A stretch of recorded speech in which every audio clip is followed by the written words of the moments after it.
Ar žinote tą stebuklingą skystį, kuris gali priversti bet kokią užstrigusią detalę judėti? Bet kas iš tikrųjų yra WD-40?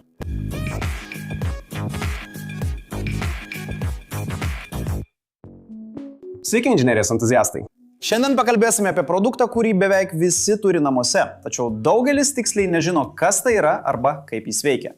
O šiandien pakalbėsime apie garsųjį ir visame pasaulyje žinomą WD-40. Tikriausiai jau esate matę šį memą internete, kuriame teigiama, kad jums tai reikia sidabrinės juostos ir WD-40, kad galėtumėte pataisyti bet ką. Iš esmės tai parodo, kaip WD-40 kartais gali atrodyti stebuklingas, tačiau iš tikrųjų čia nėra jokios magijos. Bet eikime toliau. Kas yra WD-40? Na, iš tikrųjų jis turi gana įdomią istoriją. Viskas prasidėjo 1953 metais, kai Rocket Chemical Company, maža įmonė turinti tik 3 darbuotojus, gavo užduotį sukurti junginį, galintį apsaugoti raketų komponentus nuo korozijos. Chemikas Normanas Larsenas vadovavo tyrimų komandai ir be perstojo dirbo, kad surastų tobulą formulę. Ir po 39 nesėkmingų bandymų būtent 40 kartą Larsenas ir jo komanda pagaliau sukūrė produktą atitinkantį reikalavimus. Remiantis viena iš Larseno pastabų, jis pavadino bandymą vandens išstūmimas 40 bandymas. Ir būtent iš čia kilo pavadinimas WD-40, kur WD reiškia vandens išstūmimas arba vandens repelentas, o 40 nuo 40 išbandytos formulės. Pirmoji įmonė, kuri komerciškai panaudojo WD-40, buvo Conver. Tai buvo įmonė, kurią Jungtinės Amerikos valstijos oro pajėgos pasamdė gaminti Atlas kosminių raketų šeimą.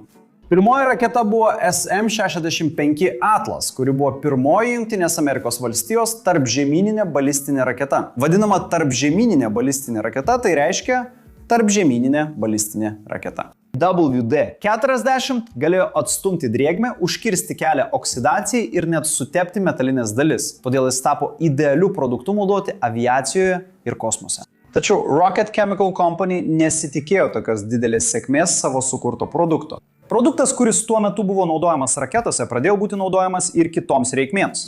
Ir daugelis įmonės darbuotojų pradėjo naudoti tą patį produktą savo automobiliams ir įrankiams. Ir greitai buvo pastebėta, kad produktą galima naudoti ir kitoms reikmėms. Ir darbuotojai pradėjo pardavinėti jį iš savo automobilių bagažinių, įrankių ir sporto prekių parduotuvėms. 1961 metais pirmasis didelio masto WD-40 užsakymas buvo pateiktas tam, kad būtų galima atnaujinti transporto priemonės ir įrangą, kurią suvedino liūtis ir potviniai, kilę dėl uragano Karla. Ir tais pačiais metais įmonė nusprendė pasivadinti savo vienintelio ir pagrindinio produkto vardu.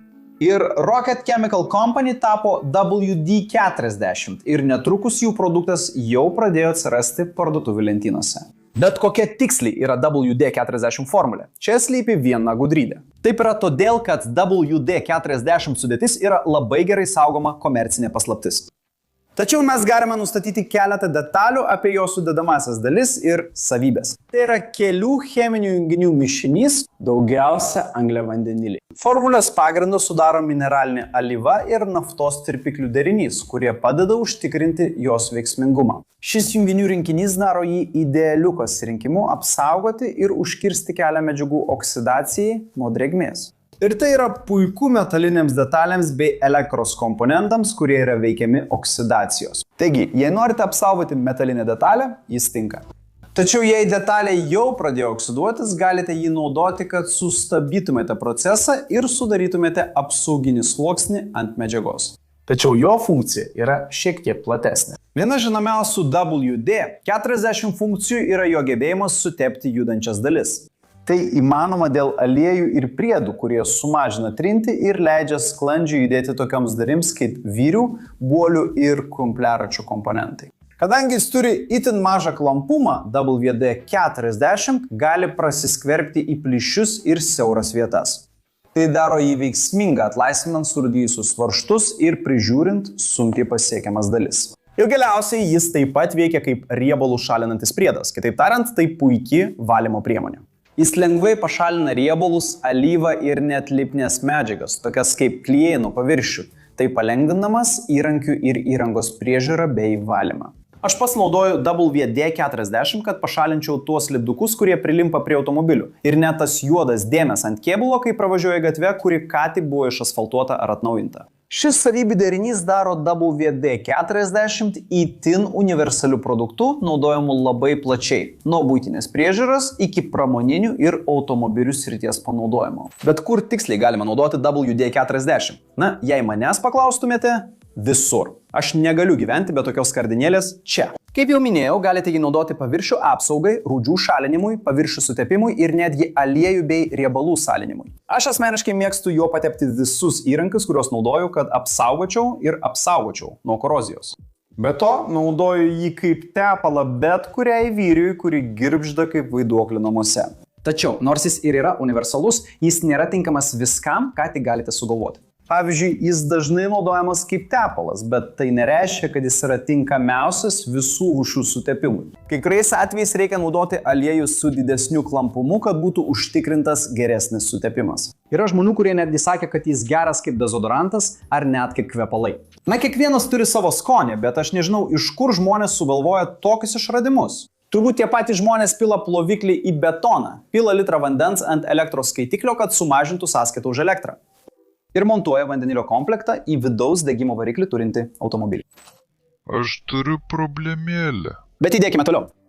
WD-40 yra cheminė medžiaga ir turėtų būti naudojama tik pramoniniais ir buitiniais tikslais, kaip nurodyta. Naudojimas ant odos gali sukelti dirginimą ir kitas sveikatos problemas, ypač todėl, kad sudėtyje yra angliavandenilių. Todėl jis neturėtų būti naudojamas kaip dezodorantas ar bet kokioje buitinėje paskirtyje. Na, jei kas nors sukūrė kvepalus, kurie atkartoja būtent WD-40 kvapą, tai jau jūsų skonio reikalas. Bet ar nuo 1953 metų formulė išliko tokia pati nuo pat jos sukūrimo? Kaip jau žinome, WD-40 formulė yra saugoma kaip didžiausia paslaptis ir pasak pačios įmonės, ji nepakito nuo pat jos sukūrimo. Tačiau įmonė ir toliau testuoja ir užtikrina produkto kokybę, kad jis atitiktų šiuolaikinius saugumo ir veiksmingumo standartus. Jie taip pat sukūrė to paties produkto variantus, kurie užtikrina geresnį efektyvumą tam tikrose specifinėse situacijose. Kaip WD-40 specialis produktų linija, kurioje yra vandeniui atsparus silikono tepalas ir netgi balta ličio apsauginė tepalo pasta. Tačiau čia turiu atkreipti dėmesį į vieną dalyką.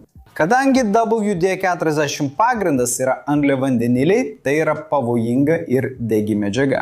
Netgi kai kuriuose vietose žmonės jį naudoja kaip degiklį, kad pašildytų daiktus, kas yra itin pavojinga ir netinkama. Be to, esu matęs, kaip jis buvo naudojamas užvesti dizelinius automobilius ir net pripūsti išleistą padangą. Svarbu naudoti šį produktą gerai vėdinamose patalpose ir vengti kontakto su atvira ugnimi ar kibirkštimis. Tačiau apskritai WD-40 yra labai geras universalus produktas, turintis daug panaudojimo galimybių. Tačiau tai nėra stebuklingas sprendimas viskam. Pavyzdžiui, jis nėra tinkamas tepti daiktams, kurie veikia esant dideliam slėgiui ar ekstremalioms temperatūroms.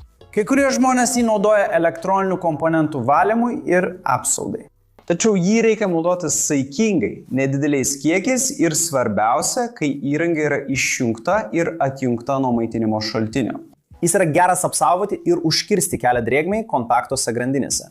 Tačiau bet kuris kondensatorius, kuris yra įkakrautas ir kuris su WD-40 užtrumpina, tikrai sukels ugnį. Jei žiūrėjote iki šios vietos ir jums patiko vaizdo įrašas, nepamirškite užsiprenumeruoti, jei dar nesate prenumeratorius. Paspauskite patinka ir įjunkite pranešimų varpelį. Ir jei manote, kad mūsų turinys įdomus, apsvarstykite galimybę tapti nariu, kad padėtumėte mums toliau kurti turinį šioje platformoje ir būtumėte paminėtas mūsų vaizdo įrašuose.